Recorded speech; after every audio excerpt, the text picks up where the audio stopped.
welfare of marginalized communities. He will share his perspective on the transformative impact of these initiatives. I invite the Honorable Minister for SC Development, Tribal and Minority Welfare, Government of Telangana, Sri Adluri Lakshman Kumar Garu, to address the gathering.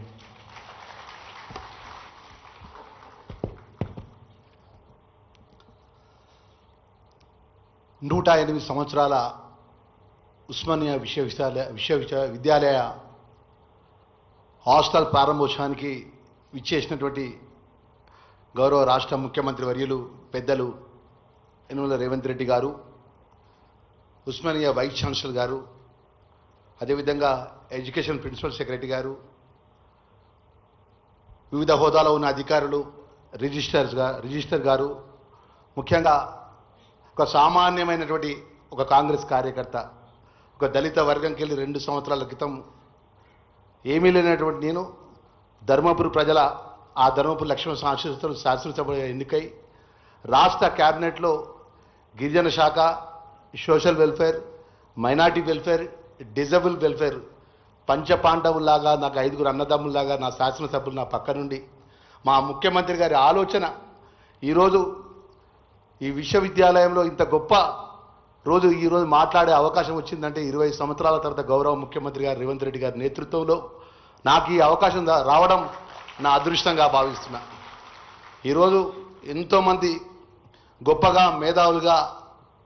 తీర్చిదిద్దినట్టు ఈ విశ్వవిద్యాలయం SC, ST, BC మా విద్యార్థులందరినీ కూడా ప్రపంచంలో ఉస్మానియా యూనివర్సిటీలో చదువుకున్నామంటే ఒక గౌరవం, ఒక గొప్పగా ఒక ప్లేసింగ్ పోయినా, ఒక ఇంటర్వ్యూస్ పోయినా మీరు ఎక్కడ చదువుకొని వచ్చిందంటే ఉస్మానియా యూనివర్సిటీలో చదువుకొని వచ్చినామంటే అంత గొప్పగా ఉన్న యూనివర్సిటీకి మరి 20 సంవత్సరాల తర్వాత మన ముఖ్యమంత్రి గారు రేవంత్ రెడ్డి గారు, మన గిరిజన శాఖ మంత్రిగా నేను కానీ, అదేవిధంగా మా ప్రిన్సిపల్ సెక్రటరీ అల్లు అర్షున్ కానీ 10 కోట్ల రూపాయలు మా గిరిజనకు సంబంధించిన హాస్టల్కు శంకుస్థాపన కూడా ముఖ్యమంత్రి గారి అనుమతితో ఇవ్వడం జరిగింది.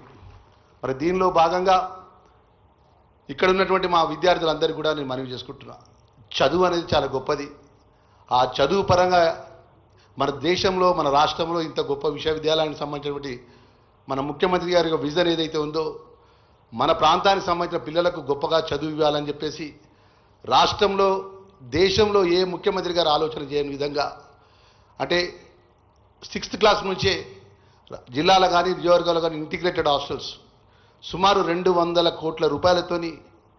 ప్రతి నియోజకవర్గం లోపల ఎస్సీ, ఎస్టీ, బీసీ, మైనార్టీ పిల్లలకు 25 ఎకరాల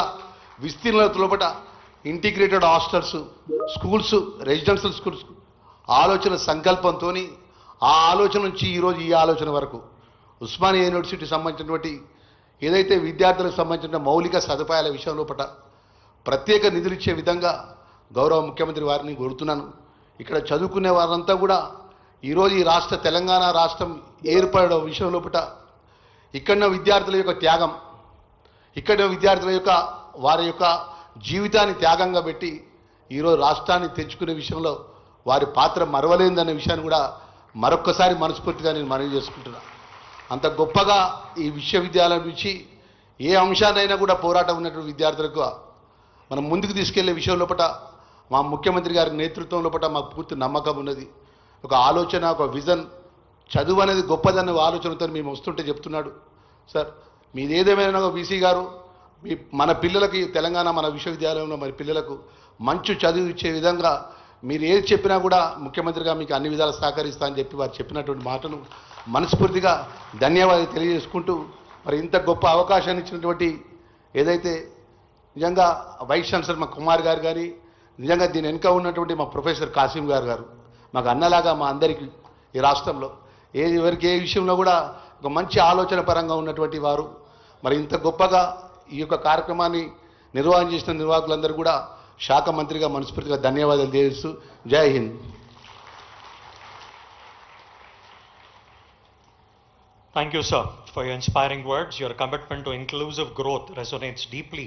with the core values of our institution. And now,